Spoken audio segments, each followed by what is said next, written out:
सुंदर नगर में राम और श्याम नामक दो भाई अपनी माँ के साथ रहा करते थे। उन दोनों का कचौरी का कारोबार था।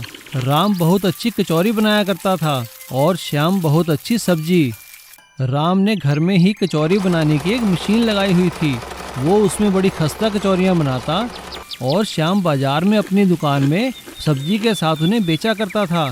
दोनों का कारोबार बहुत अच्छा चल रहा था। वे अपनी माँ के साथ बहुत खुश थे। राम की शादी हो जाने के बाद उनकी खुशियाँ और भी बढ़ जाती हैं। नई बहू के घर आने पर उनकी माँ राम से कहती है, बेटा, मैं तो चाहती हूँ कि अब बूढ़ी हो चुकी हूँ मैं।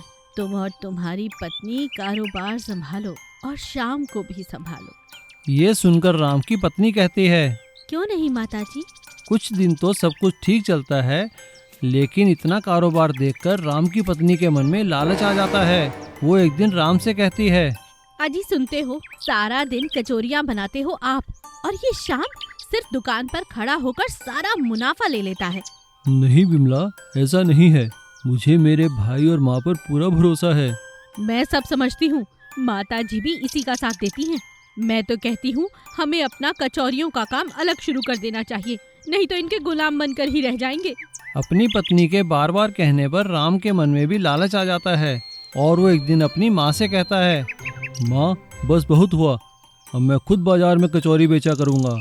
अरे अरे बेटा, ये तू कैसी बातें कर रहा है? माँ, मैं कुछ नहीं सुनना चाहता। मैं आज से शाम को कचौरी नहीं दूंगा। अगर उसे बेचनी है तो खुद कचौरियाँ बनाकर बेचे। अपने भाई और माँ की बात सुनकर श्याम कहता है, भैया, अगर तुम ऐसा चाहते हो तो कोई बात नहीं, आप खुद कचौरियाँ बेचो। ये लीजिए दुकान की चाबी। माँ, चलो हम कुछ और काम देख लेंगे। चलो श्याम, हमें ही यहाँ से जाना चाहिए, चलो चलते हैं। ऐसा कहकर श्याम और उसकी माँ उनके दूसरे घर में रहने लगते हैं और राम और उसकी पत्नी दुकान में कचौरियाँ बेचने लगते हैं। और इधर माँ श्याम से कहती है, बेटा, ये मैंने कुछ पैसे जमा किए थे, बाजार से जाकर एक ठेला खरीद के ले आ, और हाँ, कुछ कचौरियों को बनाने का सामान भी ले आ। हम एक बार फिर से शुरुआत करते। जी माताजी।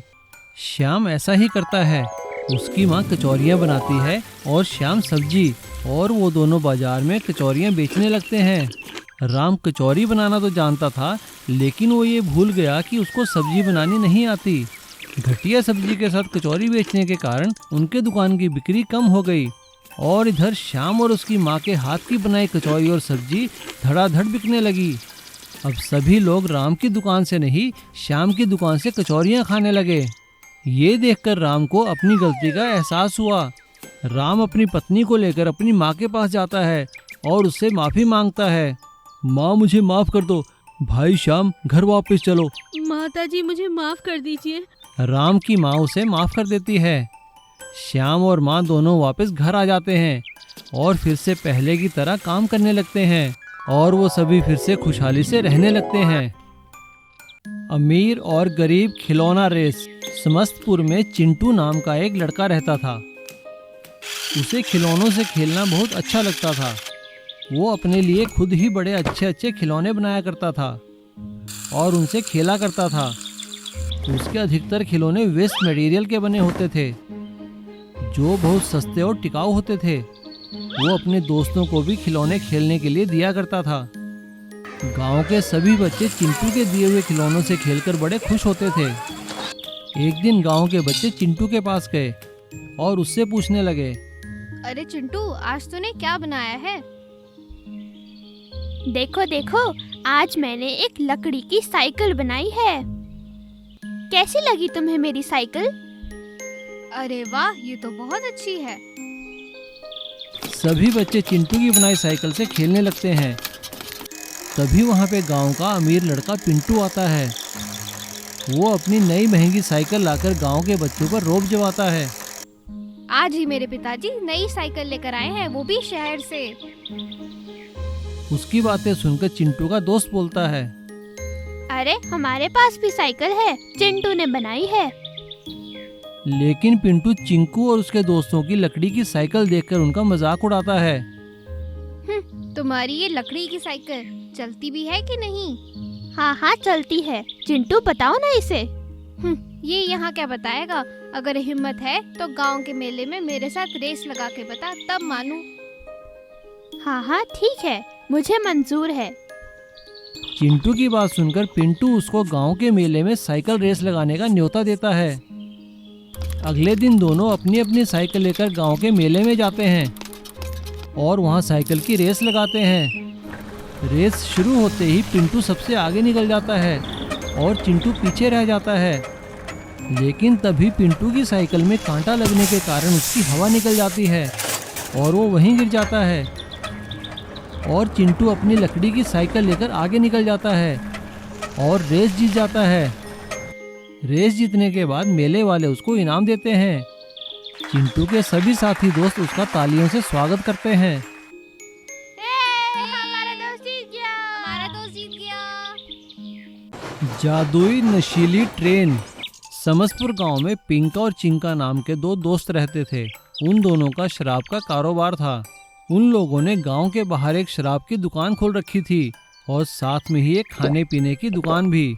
वे गांव के लोगों को शराब पीने के लिए आमंत्रित करते थे और उन्हें पहले सस्ते में शराब पिलाते थे और फ्री में खाने को भी देते थे। धीरे धीरे गांव के लगभग सभी आदमी नशा करने लगे क्योंकि उन्हें शराब सस्ते में जो मिल रही थी। अरे भैया चलो चिंका और पिंका की दुकान पर चलते हैं, आज तो मैं एक बोतल पीऊँगा। अरे तो मैं 2 पी लूँगा भैया, तो फिक्र क्यों करते हो, वहाँ खाने को भी तो मुफ्त मिलेगा। लेकिन जब लोगों को शराब की आदत पड़ जाती है तब वो लोग शराब का दाम बढ़ा देते हैं। अरे चिंका भैया क्या बात है, आज महंगी क्यों दे रहे हो? अरे तो मैं क्या करूं, जब ऊपर से ही दारू महंगी हो गई है तो तुम्हें महंगी ही मिलेगी ना। जब सस्ती थी तो सस्ती पिलाई। क्योंकि लोगों को शराब की लत लग चुकी थी इसलिए लोग ज्यादा पैसे देकर शराब पीने लगे। गांव की सभी औरतें परेशान हो गईं। प्रधान जी, आप ये कारोबार बंद कराते हैं या हम ही इन्हें सबक सिखा दें? सबने मिलकर शराबबंदी के खिलाफ मोर्चा निकाला। शराब का कारोबार बंद करो, बंद करो। पुलिस प्रशासन ने औरतों की बातें मानकर चिंका और पिंका का शराब का कारोबार बंद करवा दिया। ये देखकर चिंका और पिंका परेशान हो गए। अरे भाई चिंका, क्या करेंगे हम? अरे पिंका, तू घबराता क्यों है? मेरी नशीली ट्रेन काम आएगी। क्या कहा? नशीली ट्रेन? ये क्या है भाई? चल मैं तुझे दिखाता हूँ। चिंका पिंका को गांव के पास की पुराने रेलवे लाइन में खड़ी एक पुरानी ट्रेन के पास ले गया। पिंका देखकर हैरान रह गया। ट्रेन की एक बोगी पूरी शराब की पेटियों से भरी हुई थी। अब दोनों ने वहीं से चोरी छिपे अपना शराब का कारोबार शुरू किया और गांव के आदमी फिर से नशा करने लगे। किसी को पता नहीं चल रहा था कि शराब आ कहां से रही है। एक दिन गांव के कुछ बच्चे खेलते खेलते उस ट्रेन के पास पहुंचे और उन्होंने शराब की बोतलों को जूस समझकर पी लिया। जब वो बच्चे घर पहुंचे तो उनकी हालत देखकर उनके माता पिता को शक हुआ। उन्होंने अपने बच्चों से पूछा, अरे सोनू मोनू, क्या हुआ तुम्हें? ये क्या हाल बना रखा है? अरे सोनू बेटा, क्या हुआ तुम्हें? पापा, मैंने जंगल में खड़ी ट्रेन से जूस पिया था। क्या कहा? गाड़ी में से जूस? वो पुरानी ट्रेन? हे भगवान, चलो सब चलकर देखते हैं, चलो।